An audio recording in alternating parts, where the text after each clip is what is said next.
माँ शारदे को नमन। या देवी सर्वभूतेषु शक्तिरूपेण संस्था। नमस्तस्यै नमस्तस्यै नमस्तस्यै नमो नमः।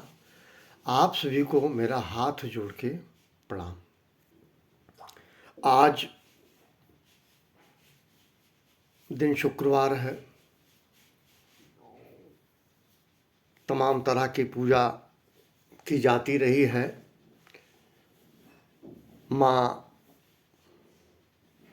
जिनको जय माँ संतोषी कहते हैं, कुछ लोग संतोषी माँ का व्रत रखते थे। एक दौर चला था फ्राइडे को संतोषी माँ का व्रत रखना। माँ माँ है, माँ शक्तिमान है, माँ सर्वशक्तिमान है। माँ के विषय में मैं एक चीज कहना चाह रहा हूँ। शक्ति प्रधान है, ये सही है। उससे ज़्यादा ये सही है, बहुत सुंदर अभिव्यक्ति गोस्वामी तुलसीदास जी की श्री रामचरितमानस में कर्म प्रधान विश्व रचि राखा, कर्म प्रधान विश्व रचि राखा, जो जस करहीं सो तस फल चाखा, जो जस करहीं सो तस फल चाखा।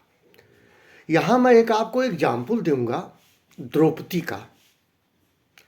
द्रौपदी ने एक बार महात्मा की लाज बचाई थी अपने आंचल में, अपने आंचल के माध्यम से या आंचल में महात्मा की लाज बचाई थी। उसका फल उन्हें तब मिला जब उनका चीर हरण हो रहा था। ये समझने की बात है। ये डराने के लिए मैं नहीं कह रहा हूँ। मैं ये कह रहा हूँ कर्मों का फल हो सकता है इंस्टेंट ना मिले, तुरंत ना मिले, लेकिन कर्मों का फल भोगना पड़ता है। ठीक है, एक बात। दूसरी बात कहते हैं सकल पदार्थ है जगमाही, सकल पदार्थ है जगमाही, कर्महीन नर पावत नहीं।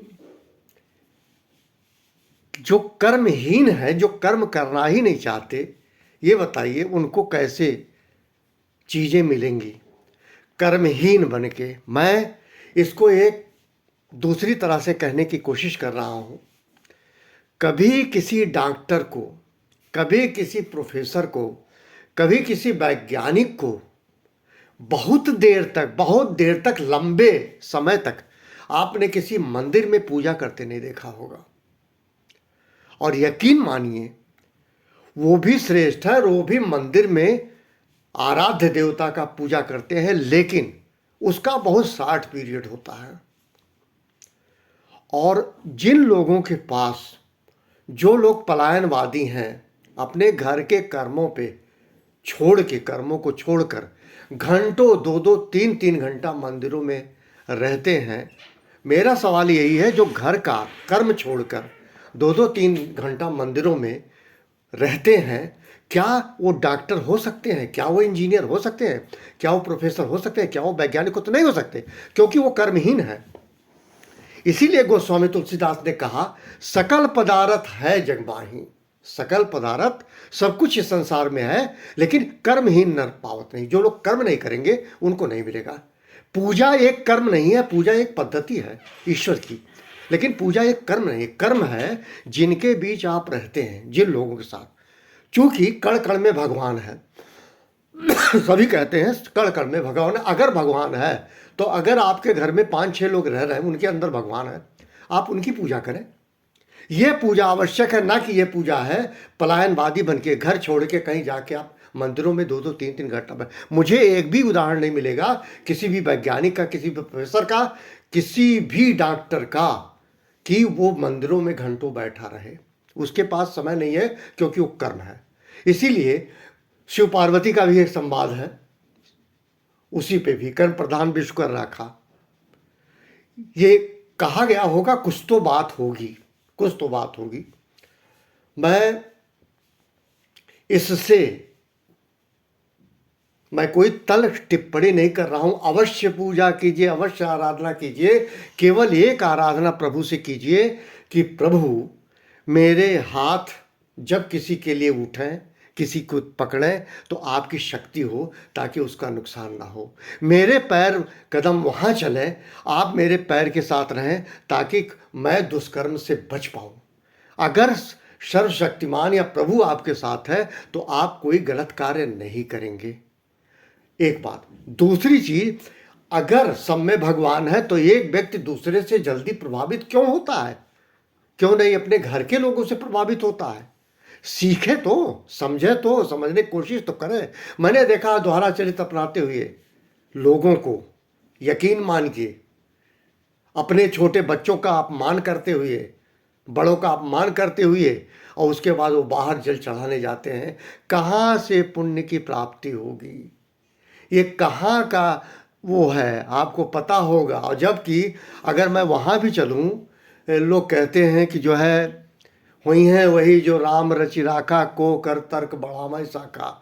उसका अर्थ ये क्यों नहीं लेते हैं कि आपके साथ जब राम है तो जो कुछ करेंगे प्रभु करेंगे, तो फिर आप काहे परेशान हैं?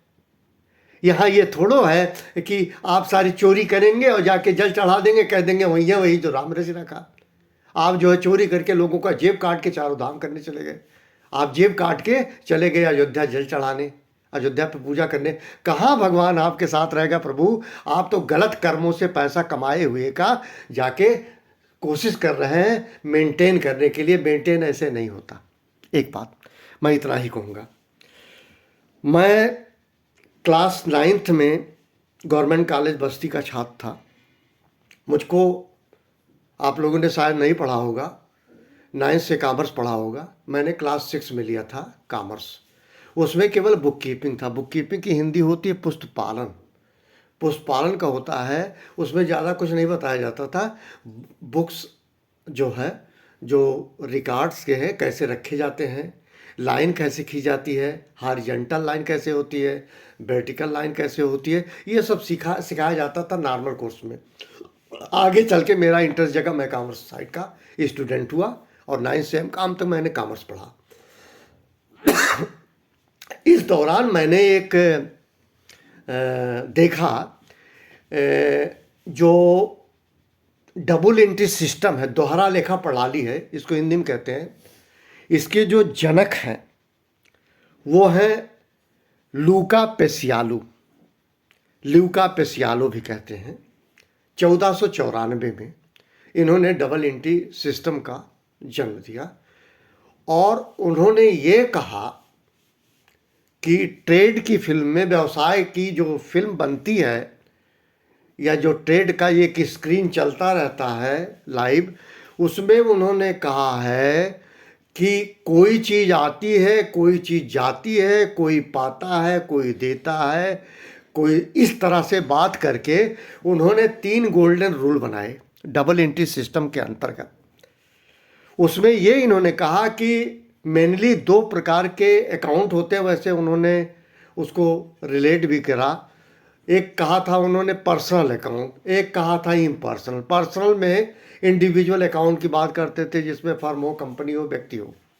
उसके बाद इम्पर्सनल में उन्होंने 2 पार्ट कर दिया, एक हुआ रियल अकाउंट, एक होता नॉमिनल अकाउंट। इस प्रकार से ओवरऑल अगर सिमेट्री सिस्टम से देखा जाए तो 3 तरह के जो है खाते उन्होंने बताए।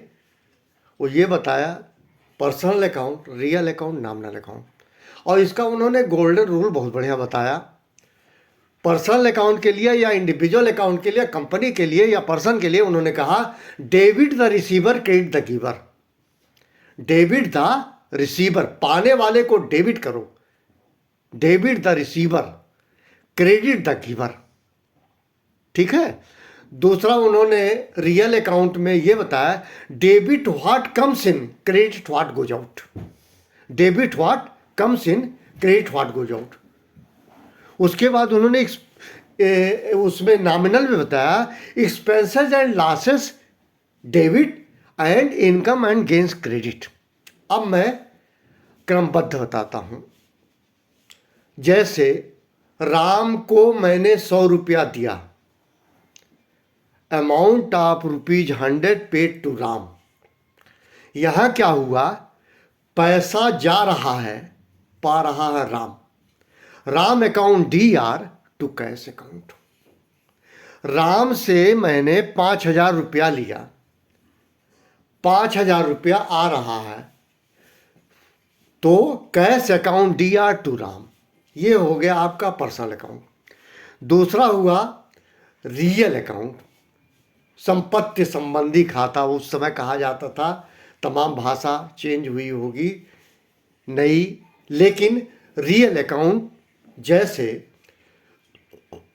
इसमें debit what comes in, credit what goes out. मैंने सोफा खरीदा, मैंने फ्रिज खरीदा, मैंने बेड खरीदा, मैंने टेलीविज़न खरीदा, मैंने AC खरीदा, मैं इलेक्ट्रॉनिक आइटम खरीदा, सपोज कीजिए। तो इलेक्ट्रॉनिक में क्या, इलेक्ट्रिसिटी फिक्सर एंड फिटिंग एक बनाया गया, उसको डेबिट कर देंगे और हमारे पास से जा रहा कैश। मैं वो शब्द इस तरह से टर्मिनोलॉजी समझने की कोशिश कीजिएगा, जैसे मैंने सोफ़ा खरीदा, सोफ़ा अकाउंट DR नहीं होता, सोफ़ा एक फर्नीचर का item, it is an integral part of furniture. तो सोफ़ा अकाउंट DR की जगह आप होगा furniture account DR to cash account. अच्छा, हमने सोफ़ा बेचा और कैश बेचा, सोफ़ा मैंने बेचा तो हमारे पास क्या आ रहा है, cash account DR to furniture account, ये हो गया। उसके बाद नरेशन लिखा जाता है, नरेशन आप लिख सकते हैं वही चीज़, जैसे लिखेंगे to amount of ₹5,000 received from, ठीक है। इस तरह से जब मैंने फर्नीचर बेचा, ये लिख देंगे नरेशन। एक थर्ड बड़ा इंपॉर्टेंट पॉइंट है, सब पे लागू होता है, एक्सपेंसेज एंड लॉसेस डेबिट। अगर ट्रायल बैलेंस को देखें तो ट्रायल बैलेंस का जितना भी डेबिट साइड है वो सब जो है एक्सपेंसेज का है, लॉसेस का है, और क्रेडिट साइड है इनकम एंड गेन्स का। इसमें कहते हैं expenses and losses debit and income and gains credit. कैसे, मैंने 500 रुपया किराया दिया, ठीक है, एक्सपेंसेस क्या हुआ, किराया, rent account DR to cash account, ठीक है। मैं 500 रुपया किराया प्राप्त किया, 500 रुपया किराया प्राप्त किया, cash account DR to rent.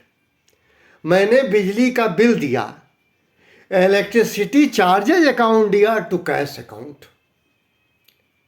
मैंने एक इलेक्ट्रॉनिक इक्विपमेंट खरीदा, ठीक है, electricity fixer and fitting account DR, ठीक है, टू कैश, हमारा कैश जा रहा है।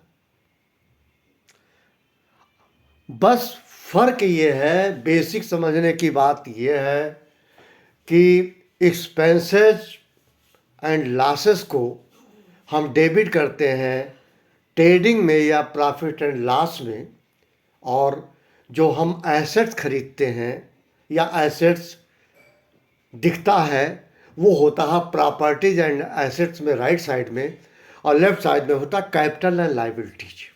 ये एक्चुअल में है क्या आपको बताएं, पूरा ट्रायल बैलेंस का एक इंफ्रास्ट्रक्चर तैयार होता है जिसको which is called final accounts, trading account, profit and loss account और देयर आफ्टर बैलेंस शीट।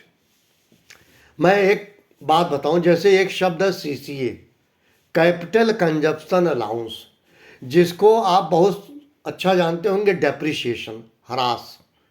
जब हम कोई चीज़ खरीदते हैं तो उसमें CCA लागू होता। मान लीजिए मैंने एक जो है कोई सामान खरीदा, मशीनरी, एक मशीन मैंने 15,000 रुपये की खरीदी, 15,000 रुपया, और जिस पर्टिकुलर ईयर की बात है, मान लो उसमें 10% ह्रास हो जाता है, मतलब क्या होता है, मूल्य घट जाता है। संपत्तियों में, कुछ संपत्तियों में तो मैं नहीं कहूँगा, लेकिन ऐसे आइटम जिन पे डेप्रिसिएशन लागू होता है, विच इज एप्लीकेबल, तो वो डेप्रिसिएशन हमारा व्यक्तिगत लॉस होता है, और लॉस को हम क्या करते हैं, प्रॉफिट लॉस में डेबिट कर देते हैं, और प्रॉपर्टीज एंड एसेट्स में उस एसेट के अमाउंट से घटा देते हैं, उस प्रॉपर्टी से घटा देते हैं। ये डबल एंट्री सिस्टम का एक तरीका है जिसको 1494 में माना जाता है। इसके जनक ल्यूका पेसियालो भी कहते हैं, प्रोनाउंसिएशन पे मत जाइएगा, लेकिन डबल एंट्री सिस्टम को बिल्कुल आप क्लियर समझिए। इसके 3 स्वर्णिम नियम हैं। वो पहला है, फिर मैं रिपीट कर रहा हूं, इसको कहीं नोट कर लीजिएगा। Debit the receiver, credit the giver under personal account and individual account.